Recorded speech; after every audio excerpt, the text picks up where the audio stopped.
तारेवरची कसरत भाग 3. वर्किंग वुमन आणि नाते संबंध. Office politics. सकाळचे 8 वाजले होते. कालच्या भांडणानंतर आज घरात एक विचित्र शांतता होती. विहान डायनिंग टेबलवर बसून मोबाईलमध्ये काहीतरी पाहत होता. अन्विता किचनमध्ये नाश्ता वाढत होती. दोघांनाही बोलायचं होतं, पण शब्द कुठेतरी अडकून पडले होते. सुमित्रा मात्र मुद्दाम शांत होत्या. त्यांच्या चेहऱ्यावरचा राग अजून स्पष्ट दिसत होता. विहान, तुला उशीर होतोय, त्या म्हणाल्या. हो आई. अन्विताने त्याच्यासमोर डबा ठेवला. लंच खाऊन घे वेळेवर. तो फक्त हो म्हणाला.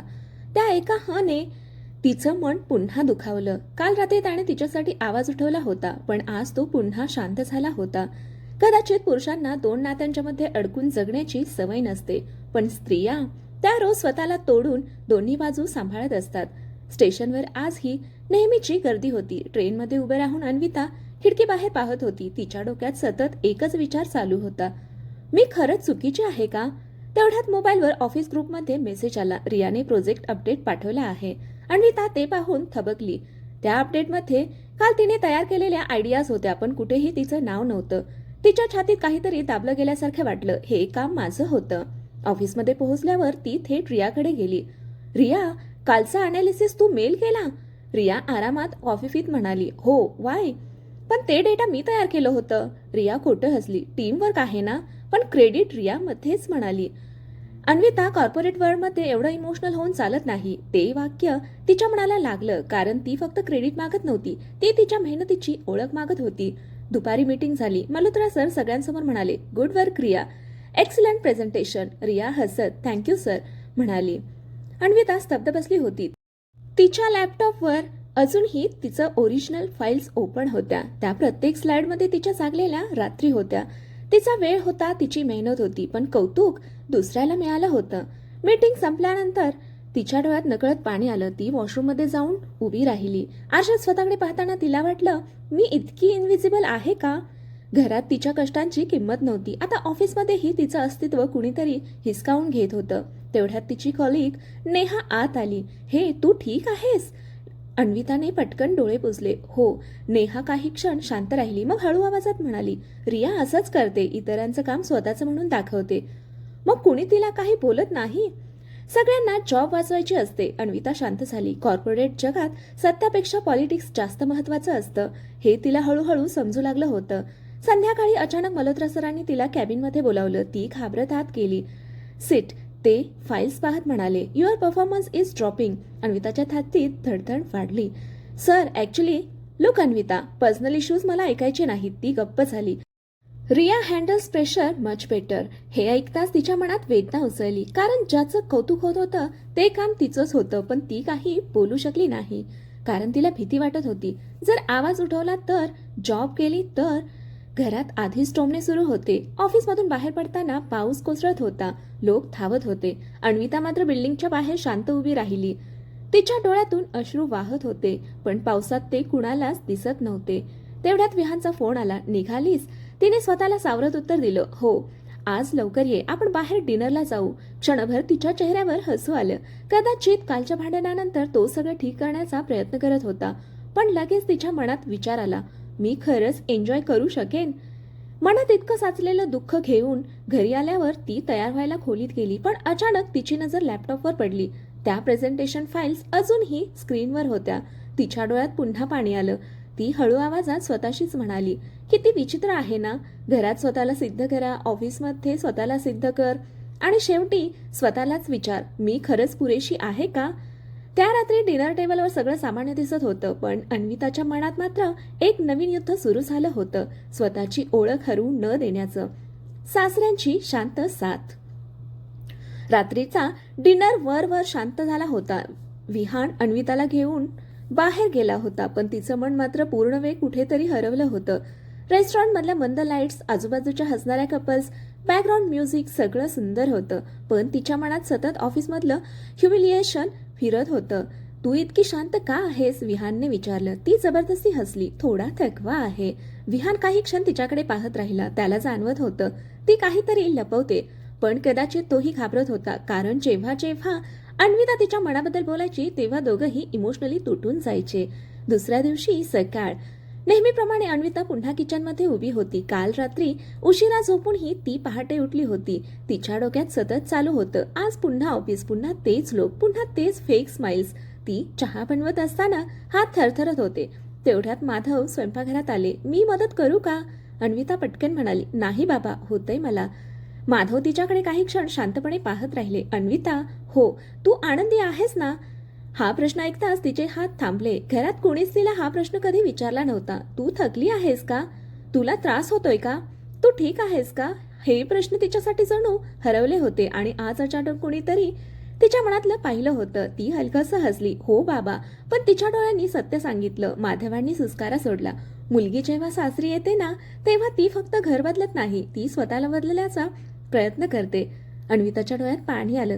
त्यांच्या शब्दात अनुभव होता, समजूत होती, पण त्या बदल्यात स्वतःला हरवू नये ते शांतपणे म्हणाले. त्या क्षणी अन्विताला वाटलं, या घरात कुणीतरी तिला माणूस म्हणून पाहतंय, फक्त सून म्हणून नाही. नाश्ता करताना सुमित्रा म्हणाल्या, आज संध्याकाळी माझ्या मैत्रिणी येणार आहेत. अन्विता लगेच म्हणाली, ठीक आहे आई, मी लवकर येण्याचा प्रयत्न करते. सुमित्रा हळू आवाजात म्हणाल्या, प्रयत्न नाही, यायला हवं. ते वाक्य पुन्हा टोमण्यासारखंच होतं. विहान शांत बसला. माधवांनी मात्र सरळ विचारलं, ती ऑफिसमधून कशी येईल एवढ्या लवकर? सुमित्रा चिडल्या.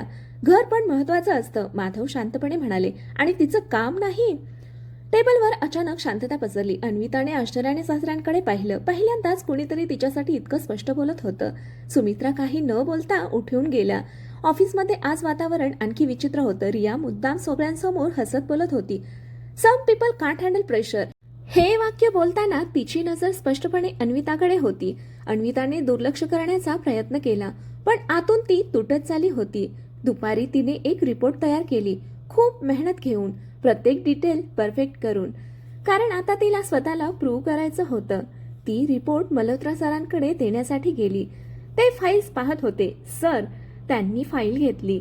2 मिनिटं शांतपणे पाहिल्यावर ते म्हणाले, दिस इज गुड. इतकंच.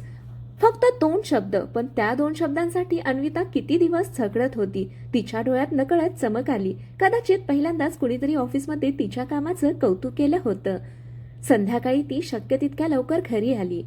घरात सुमित्रांच्या मैत्रिणी बसल्या होत्या. ही माझी सून नोकरी करते, सुमित्रा ओळख करून देत म्हणाल्या. त्या आवाजात अभिमान कमी, औपचारिकता जास्त होती. एक बाई लगेच म्हणाली, अरे वा, मग घर कसं मॅनेज करता? अन्विता हलकसं हसली, जमतं थोडं थोडं. दुसरी बाई म्हणाली, आजकालच्या मुली करिअरमध्ये बिझी असतात. सगळ्या हसू लागल्या. अन्विताही हसली, पण तिच्या मनात पुन्हा तोच प्रश्न उठला, वर्किंग वुमन असणं खरंच एवढा मोठा गुन्हा आहे का? रात्री सगळे झोपल्यावर ती बाल्कनीमध्ये उभी होती. शांत वारा वाहत होता. माधव तिथे आले. झोपली नाहीस अजून? झोप येत नाही. ते तिच्या शेजारी उभे राहिले. एक सांगू? ती शांतपणे त्यांच्याकडे पाहू लागली. लोक नेहमी बोलत राहतील, तू कितीही केलंस तरी कुणासाठी ना कुणासाठी कमीच पडशील. अन्विताचे डोळे ओले झाले. मग काय करायचं? माधव हलकसं हसले. स्वतःला दोष देणं बंद करायचं. त्या एका वाक्याने तिच्या मनात काहीतरी हललं. कदाचित ती पहिल्यांदा स्वतःकडे थोड्या मायेने पाहायला शिकत होती. वाढत जाणारा ताण. सकाळचे 5 वाजले होते. अन्विताचा अलार्म वाजला, पण आज तिचं शरीर उठायलाच तयार नव्हतं. डोकं जड झालं होतं. छातीत विचित्र धडधड होत होती. हातपाय सुन्न वाटत होते.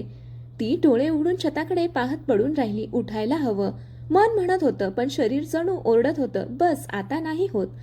तेवढ्यात बाजूला झोपलेला विहान हलला. अन्विता, उठायचं नाही का? ती पटकन उठून बसली. हो, उठते, कारण आता थकवा दाखवणंही तिला परवडत नव्हतं. किचनमध्ये उभं राहून ती चहा बनवत होती. गॅसचा आवाज, कुकरची शिट्टी, क्लॉकची टिकटिक, सगळे आवाज आज तिच्या डोक्यात घुमत होते. अचानक तिला श्वास घ्यायला त्रास होऊ लागला. तिने किचन प्लॅटफॉर्म पकडलं. हात थरथरत होते. काय होतंय मला? काही क्षण तिने डोळे बंद केले.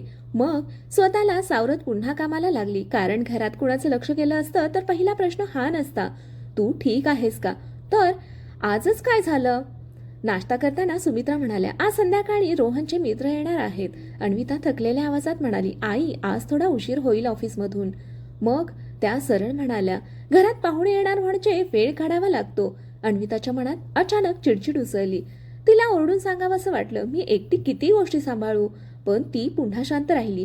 ती शांतता आता तिच्या मनाला आतून खात होती. ट्रेनमध्ये आज प्रचंड गर्दी होती. एका हाताने वरचा हँडल पकडून ती कशीबशी उभी राहिली. डोकं अजूनही दुखत होती.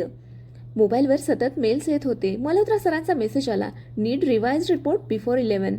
तिच्या छातीत पुन्हा थरथर सुरू झाली. तेवढ्यात बाजूला उभ्या असलेल्या बाईने तिला विचारलं, तुम्ही ठीक आहात ना? अन्विता दचकली. हो, तुमचा चेहरा खूप पेल वाटतोय. ती हलकसं हसली. लोकांना तिचा चेहरा थकलेला वाटत होता, पण तिचं मन किती कोसळलंय हे कोणालाच दिसत नव्हतं. ऑफिसमध्ये पोहोचल्यावर ती थेट कामाला लागली. लॅपटॉप स्क्रीन समोर बसून नंबर्स, रिपोर्ट्स, मेल्स सगळं धुसं दिसत होतं. रिया आली. बॉस मूडमध्ये नाही येत आज. अन्विताने काही उत्तर दिलं नाही. रिया तिच्याकडे बघत म्हणाली, सिरियसली तू ठीक दिसत नाहीयेस. हे वाक्य काळजीने बोललं होतं की टोमण्याने हे अन्विताला समजलंच नाही. कारण 11च्या सुमारास मीटिंग सुरू झाली. अन्विता प्रेझेंटेशन एक्सप्लेन करत होती, पण अचानक तिचा श्वास वेगाने वाढू लागला. हात थंड पडले. आवाज अडकायला लागला. रूममधले सगळे आवाज अचानक दूरवरून येत असल्यासारखे वाटू लागले. स्क्रीन ब्लर दिसू लागली. अन्विता, कुणीतरी आवाज दिला. ती बोलायचा प्रयत्न करत होती, पण श्वासच नीट घेतला जात नव्हता. तिच्या छातीत प्रचंड तडपण जाणवलं होतं. वॉटर, कुणीतरी ओरडलं. अन्विता खुर्चीवर बसली. तिच्या डोळ्यात भीती स्पष्ट दिसत होती. तिला स्वतःला समजत नव्हतं हे नक्की काय होतंय. थोड्या वेळाने नेहा तिला कॅफेटेरियामध्ये घेऊन गेली. तुला पॅनिक अटॅक आला होता बहुतेक. Panic attack? अन्विता घाबरली. स्ट्रेसमुळे होतं असं. अन्विता स्तब्ध झाली. स्ट्रेस हा शब्द तिच्या आयुष्याचा भाग बनला होता, पण आज पहिल्यांदाच त्या स्ट्रेसने तिच्या शरीरावर हल्ला केला होता. दुपारी विहानचा फोन आला. काय करतेस? ती काही क्षण शांत राहिली. तिला सांगावंसं वाटत होतं की आज ती मीटिंगमध्ये कोसळली, की तिचं मन आता साथ देत नाहीये. पण ती पुन्हा म्हणाली, काम करते. व्हॉइस अशी का वाटते? थोडं हेडॅक आहे. मेडिसिन घे. ती हलकसं हसली. लोकांना वाटतं डोकेदुखी गोळीने जाते, पण मनाचा थकवा तो कोणत्या औषधाने जातो? संध्याकाळी घरी परतल्यावर घरात आधीच गोंधळ सुरू होता. रोहनचे मित्र आले होते. किचनमध्ये कामाचा पसारा होता. सुमित्रा चिडलेल्या आवाजात म्हणाल्या, किती उशीर? अन्विताने बॅग खाली ठेवली. तिच्या डोक्यात अजूनही प्रेशर जाणवत होतं. आई, माझी तब्येत. सगळ्यांनाच थकवा असतो हे ऐकताच ती शांत झाली, कारण तिच्या वेदनांना इथे किंमत नव्हती. रात्री सगळे झोपल्यावर ती बाथरूममध्ये गेली. आरशात स्वतःकडे पाहिलं. डोळे सुजलेले, चेहरा निस्तेज, ओठांवर थकलेली शांतता. अचानक तिच्या डोळ्यातून अश्रू वाहू लागले. ती खाली बसली आणि पहिल्यांदाच तिला स्वतःचीच भीती वाटली. मी हळूहळू संपत चालले का? त्या रात्री बाथरूमच्या बंद दरवाजामागे एक वर्किंग वुमन शांतपणे तुटत होती. वाढदिवस विसरलेला. सकाळी अन्विताचे डोळे उघडले तेव्हा घड्याळात 6:30 वाजले होते. ती दचकून उठली. तेव्हा अलार्म कसा नाही वाजला? रात्रभर पॅनिक अटॅकचा विचार करत करत तिला उशिरा झोप लागली होती आणि आज पहिल्यांदाच तिची झोप मोडली नव्हती. ती घाईघाईने किचनमध्ये धावली. सुमित्रा आधीच तिथे उभ्या होत्या. आज सूर्य पश्चिमेला उगवला बहुतेक. त्यांच्या आवाजात टोमणा स्पष्ट होता. अन्विता काही बोलली नाही. तिचं डोकं अजूनही जड होतं. नाश्ता अजून झाला नाही. विहानला उशीर होईल. अन्विता पटकन कामाला लागली. हात वेगाने चालत होते, पण मन मात्र पूर्णपणे विस्कळीत झालं होतं. विहान तयार होऊन बाहेर आला. आज त्याच्या चेहऱ्यावर एक वेगळीच उत्सुकता होती. तो अधूनमधून मोबाईलकडे पाहत होता, कधी दरवाजाकडे, कधी अन्विताकडे. पण अन्विताचं त्याच्याकडे लक्षच नव्हती. ती डबे भरत होती. मध्येच ऑफिस मेल्स चेक करत होती. अन्विता, हो, काही विसरली नाहीयेस ना आज? ती घाईतच म्हणाली. नाही बहुतेक. विहानच्या चेहऱ्यावरचं हसू हळूहळू कमी झालं. तो ऑफिसला निघून गेला. दरवाजा बंद होताच माधवांनी हलक्या आवाजात विचारलं, आज काही स्पेशल नाही का? अन्विता गोंधळली. स्पेशल? सुमित्रा लगेच म्हणाल्या, अहो राहू द्या. करिअर वुमनना अशा गोष्टी लक्षात राहत नाहीत. अन्विताच्या मनात क्षणभर प्रश्न आला, आज काय आहे? पण पुढच्याच क्षणी ऑफिसचा कॉल आला आणि ती पुन्हा धावपळीत हरवली. ट्रेनमध्ये बसल्यावर तिने मोबाईल उघडला. व्हॉट्सअपवर अनेक मेसेजेस होते. एका कॉलेज फ्रेंडचा मेसेज वर दिसत होता, wish Vihaan from my side too. Anvita थबकली. तिने डेट पाहिली. तिचा श्वास अडकला. आज विहानचा वाढदिवस होता. तिच्या डोळ्यांसमोर सकाळचं त्याचं हसणं आलं. त्याने विचारलेलं, काही विसरली नाहीयेस ना? हे वाक्य आठवलं आणि तिच्या मनात प्रचंड अपराधीपणाची भावना उसळली. मी हे कसं विसरले? तिच्या डोळ्यात लगेच पाणी आलं. लग्नानंतरचा त्याचा पहिला वाढदिवस आणि ती विसरली होती. ऑफिसमध्ये पोहोचल्यावरही तिचं मन कामात लागत नव्हतं. लॅपटॉप समोर बसून ती सतत विहानचा विचार करत होती. तो किती हर्ट झाला असेल. तिने त्याला कॉल केला, पण त्याने उचलला नाही. पुन्हा कॉल केला तरी नाही. तिच्या छातीत बेचैनी वाढली. दुपारी नेहा म्हणाली, तू खूप डिस्टर्ब दिसतीयस. अन्विता हलक्या आवाजात म्हणाली, मी विहानचा बर्थडे विसरले. नेहा दचकली, सिरियसली? अन्विताने मान खाली घातली. मी एवढी स्ट्रेसमध्ये आहे की डेट्स पण लक्षात राहत नाहीयेत. हे बोलताना तिचाच आवाज तिला परका वाटत होता. ती आधी अशी नव्हती. ती छोट्या छोट्या गोष्टी जपणारी मुलगी होती, पण आता तिचं मन सतत सर्व्हायव्हल मोडमध्ये जगत होतं. संध्याकाळी ती ऑफिसमधून लवकर निघाली.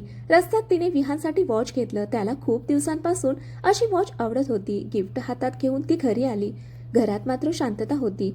विहान बाल्कनीमध्ये उभा होता. त्याने तिच्याकडे पाहिलं पण काही बोलला नाही. अन्विता हळूच त्याच्याजवळ गेली. विहान, तो शांत, सॉरी. काही क्षण तो काहीच बोलला नाही. मग हळू आवाजात म्हणाला, तुला खरंच आठवलं नव्हतं? त्याच्या आवाजात राग कमी, दुःख जास्त होतं. अन्विताचे डोळे भरून आले. मी मुद्दाम नाही केलं, माहितीय, पण ती रडू लागली. मी खूप प्रयत्न करते सगळं सांभाळायचा, पण आता मला स्वतःचाच ताबा राहत नाहीये. विहान तिच्याकडे पाहत राहिला. पहिल्यांदाच त्याला जाणवलं, ही फक्त बिझी नाहीये, ही आतून थकत चालली आहे. तेवढ्यात मागून सुमित्रांचा आवाज आला, नात्यांना वेळ द्यावा लागतो, पैसा सगळं नसतं. हे ऐकताच अन्विताच्या मनात पुन्हा वेदना उसळली. कारण तिलाही माहीत होतं ती नाती हरवत चालली आहे, पण तिला कोणीच विचारत नव्हतं. तू स्वतःला वाचवण्यासाठी किती झगडतेस? रात्री विहान शांतपणे तिच्याजवळ बसला. गिफ्ट कशाला आणलं? ती हलकसं हसली आणि म्हणाली, तुला आवडली म्हणून. त्याने बॉक्स उघडलं. वॉच पाहून त्याच्या चेहऱ्यावरचं हलकसं हसू आलं. पण त्याचवेळी तो म्हणाला, मला गिफ्टपेक्षा तू हवी होतीस आज. हे वाक्य ऐकताच अन्विताच्या डोळ्यातून अश्रू वाहू लागले. कारण ती खरंच हरवत चालली होती, नात्यांमधून, स्वतःमधून आणि आयुष्यातूनही. इथून पुढची कथा पाहू पुढच्या भागामध्ये. कथा इथपर्यंत आवडली असेल तर कथेला लाईक करा, शेअर करा, कॉमेंट करा आणि आपल्या चॅनेलला सबस्क्राईब करा. कथा वाचल्याबद्दल, ऐकल्याबद्दल धन्यवाद.